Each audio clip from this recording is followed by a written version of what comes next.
Good morning.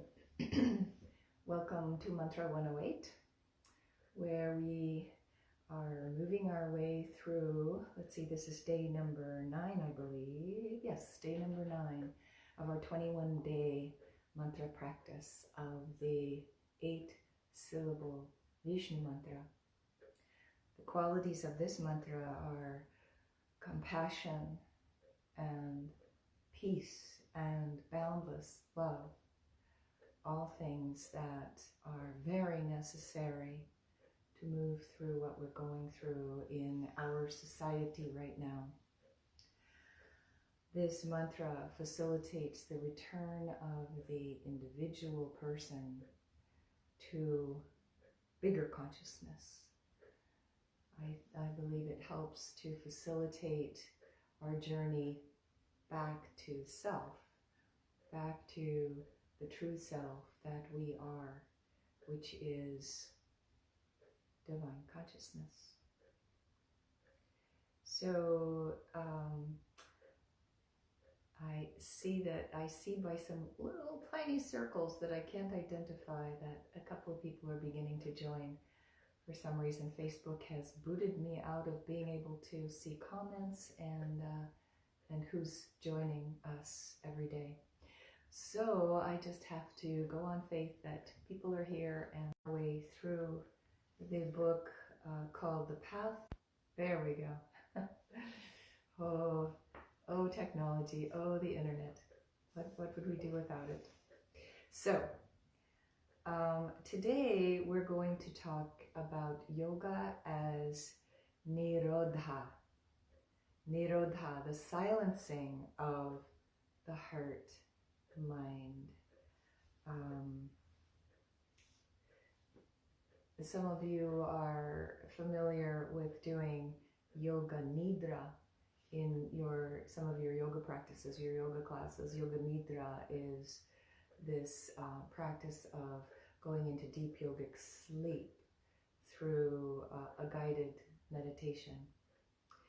So we're gonna look at this idea of nirodha, yoga as nirodha, which is silencing the heart-mind. We talked about the heart-mind and the vritti of the heart-mind. Chitta, the heart-mind. Vritti is this disturbance of the heart-mind, disturbance of the chitta. And so we find this disturbance when we are engaged, as rightly we should be, with the world around us, with the things that are happening in our life, in our world.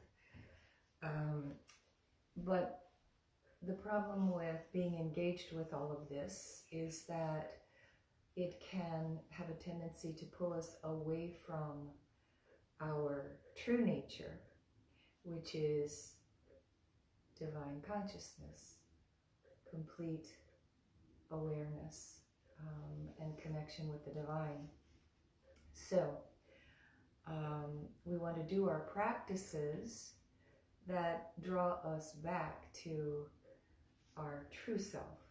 It doesn't mean that we can't be engaged in the world and be a part of this righteous revolution that's going on right now. It doesn't mean that we can't be a part of that, and we should be. But we need to operate from a clear center, from a compassionate center, peaceful center, a center of boundless love. So that's part of why we're chanting this mantra right now. So let me read to you what Nikolai Bachman says about yoga as nirodha. During the journey through life, our heart-mind, our chitta, accumulates memories from every experience, which influences our thoughts, our emotions, and therefore our actions.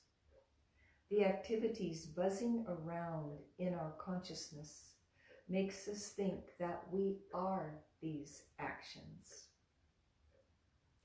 Yoga is, by definition, a process of quieting these activities in order to be able to look deeply within and connect with that which never moves, our divine inner light of awareness, our Purusha, which we talked about also a few days ago. Yoga is defined in the second sutra as a process of thinning away or quieting, Nirodha is quieting, the thoughts and emotions in our heart-mind. Nirodha results from the practice of yoga, especially a focused heart-mind. So this is what we're doing with our mantra. We're really bringing focus. We're bringing focus to this citta, this heart-mind, so that we can reconnect and reconnect and reconnect and reconnect and remind ourselves that we are divine inner light of awareness. We are Purusha. This is who we are. So Nirodha is not actively avoiding or suspending or ending our thoughts and emotions.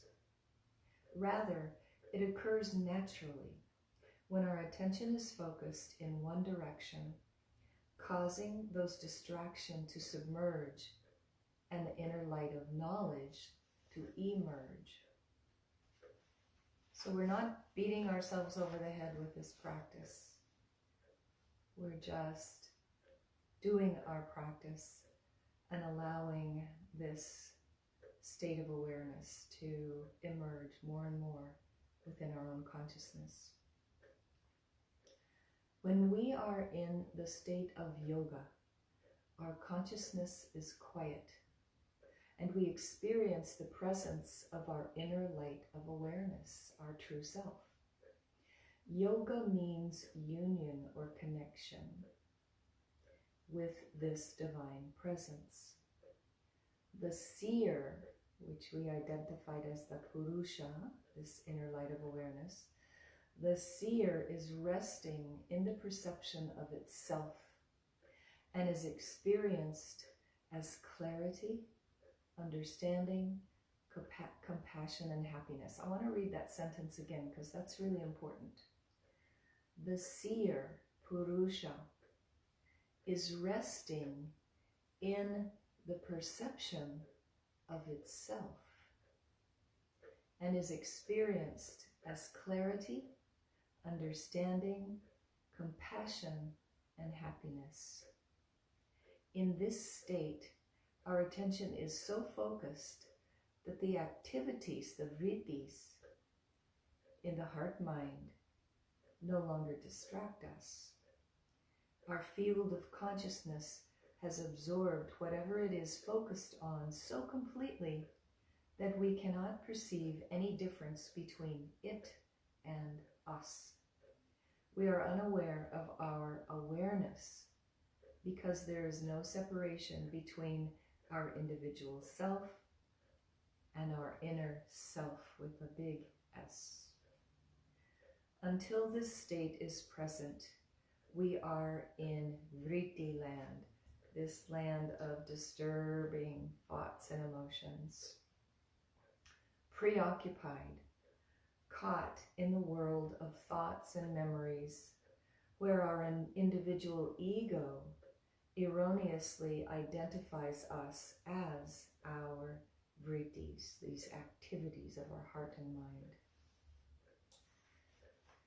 And then in the very last paragraph here, he says, yoga is both the process of quieting and the state of quiescence.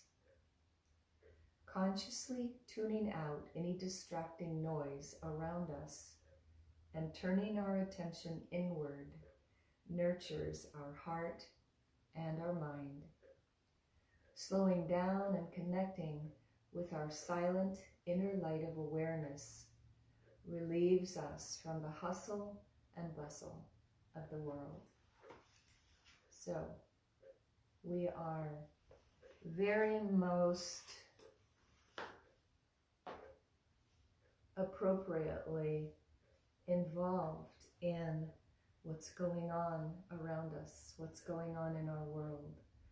We're very most appropriately involved in trying to make change.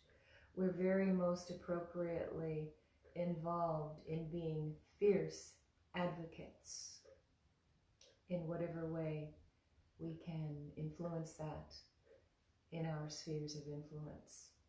That is most appropriate. What we're trying to do here, however, is to sink into our spiritual practices, sink into our yoga, sink into our mantra practices, sink into all of these things, be diligent about practicing them so that we remember that we are not all of the vrittis, all of the heart-mind disturbances that go along with being human in this world. That's not who we are. Who we are is divine consciousness. Who we are is this inner light of awareness, divine awareness. And so this is what our practices do for us, bring us to a state of nirodha. Nothing that we're beating ourselves up over, nothing that we're anxious about, but just doing the practice, being, doing abhyasa, like we talked about, this regular practice of our mantra, this regular practice of our yoga, our spiritual practices, just keeps gently ushering us back, ushering us back, ushering us back to our divine presence, our Purusha, allowing us to connect with that, allowing that seer to help filter and recognize Satya, the truth of what our being is. So let's begin our practice. Let's sit up straight.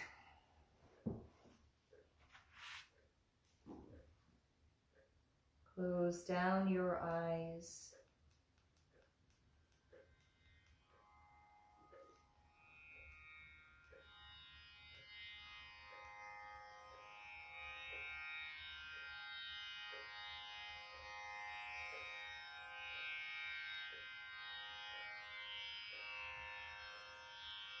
Begin to soften. Soften the skin. Soften the muscles. Soften the vritti, this field of awareness of everything that's going on in the outer world. Let that soften just for this time that we're practicing.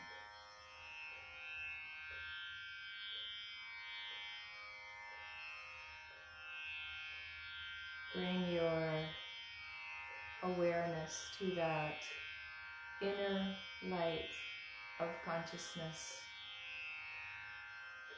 that divine presence that lives in each of us all the time. We get too caught up in the vritti,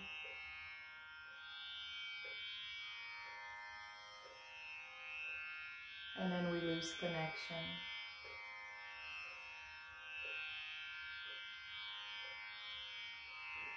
So let's gift ourselves with this brief little practice that calls us back to who we really are, helps us remember that. We'll take an inhale together to begin. Auṁ Namo Nārāyaṇāya. Auṁ Namo Nārāyaṇāya. Auṁ Namo Nārāyaṇāya. Auṁ Namo Nārāyaṇāya.